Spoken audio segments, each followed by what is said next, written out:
Bonjour, Bruno Marchal, équitation éthologique à Montpellier, par Skype et par téléphone quand vous êtes loin, et puis quand vous êtes en face à face, quand vous êtes dans la région de Montpellier, c'est encore mieux, mais quand on est loin, on fait par Skype et par téléphone. Aujourd'hui, je voudrais vous faire cette vidéo sur le conditionnement opérant. Vous savez que tous les animaux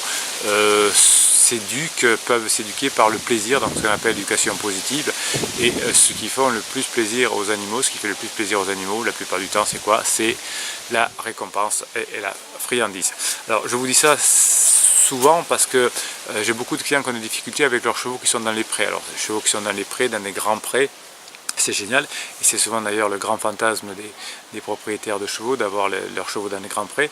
La difficulté après, c'est pour les motiver. Ben oui, parce que quand ils ont tout ce qu'ils veulent, l'espace et la nourriture à volonté, sortir avec le propriétaire, ce n'est que contrainte par rapport à ce qui est la nature. Tandis que lorsqu'ils sont en paddock, vous savez que je n'aime pas trop les box quand on ne peut pas faire autrement, bien sûr, oui. Mais je préfère les paddocks. Les paddocks avec un foin et une nourriture adaptée. Lorsqu'on va sortir du paddock où on peut quand même se détendre et courir de temps en temps, eh bien ça va être super parce qu'on va pouvoir aller s'amuser à l'extérieur, on va pouvoir jouer avec les copains, on va pouvoir faire plein de choses, donc c'est motivant. On va pouvoir foncer, donc c'est motivant. Alors quand un cheval est dans un pré et qu'il est nourri à volonté, c'est pas très évident.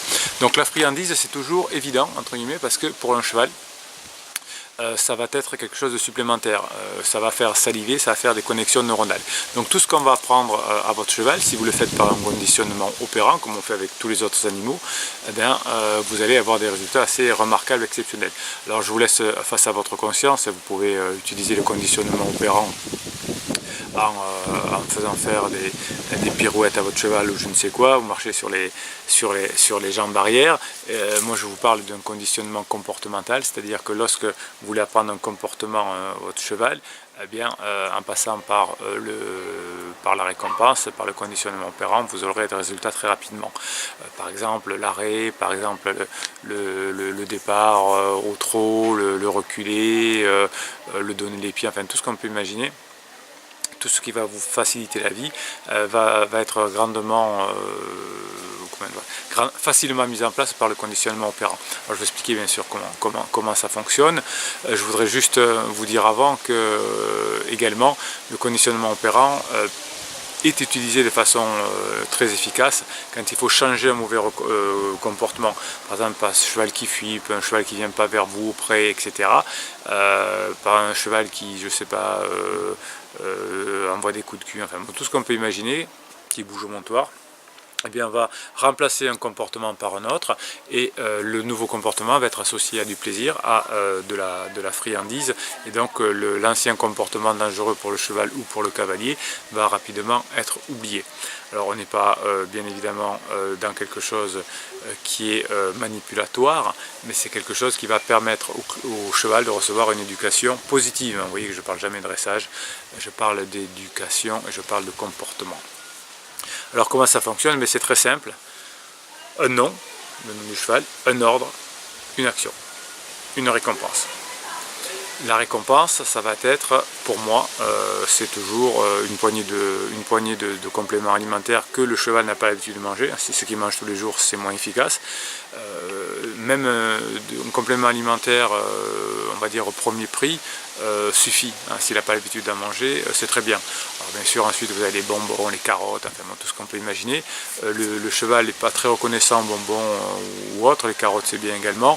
C'est pas très facile à avoir dans la poche, etc. parce que il reste toujours sur les mers, mais bon, pourquoi pas.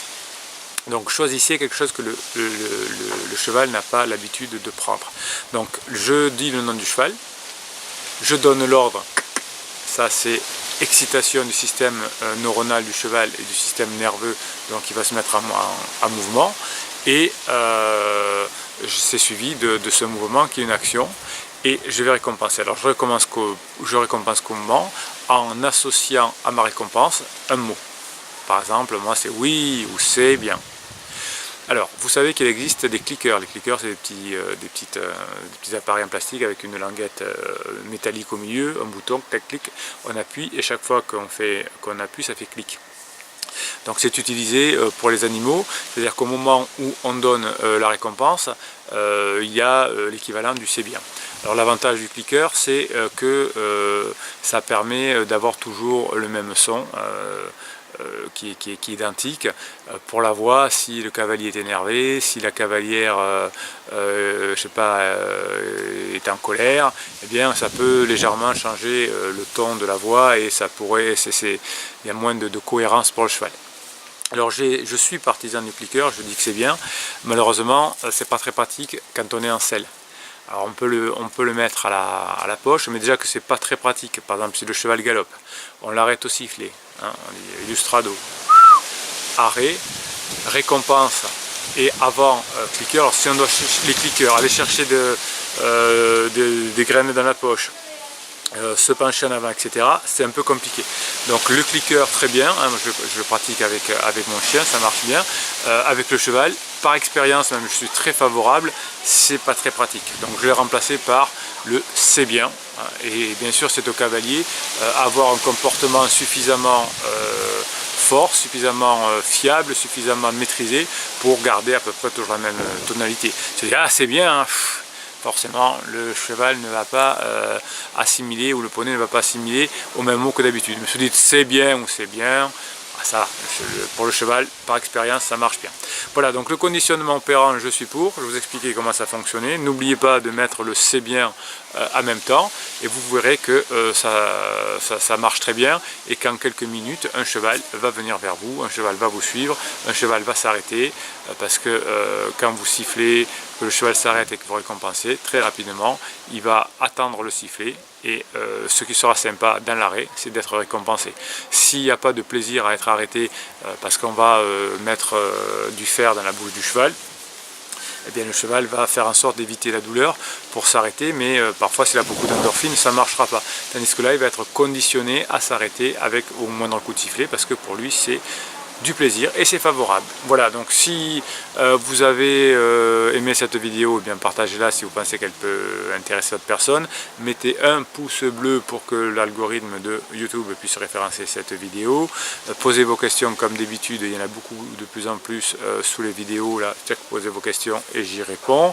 Et puis abonnez-vous à cette chaîne ici, là je vais mettre la vignette si vous le souhaitez, ou si ce n'est pas encore fait, et puis là vous aurez moyen de voir d'autres vidéos. Voilà, c'était Bruno Marchal, et Bruno Marchal, il vous dit quoi? Il vous dit à très bientôt.